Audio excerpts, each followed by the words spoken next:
হাসিল হয়েছে।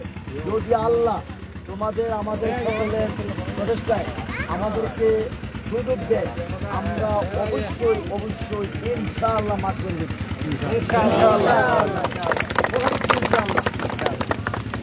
ইয়ারপরে একটু বল টল দরকার হয়, আমাদের স্থানীয় লোক আছে, একটা বল টল করে চেয়ে নিও। বল কিছু দরকার হলে জাল টাল দরকার হলে নিয়ে নিত।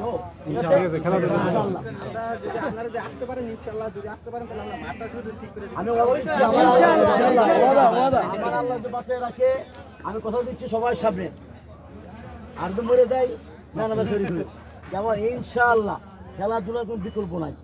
কারণ আমাদের ছেলেপেলেরা এখন অনেকেই খেলাধুলা না করার কারণে বিভিন্নভাবে নেশা আসক্ত হচ্ছে। আমার কাছে ভালো লেগেছে তোমরা এই পরন্ত বিকালে খেলতেছো।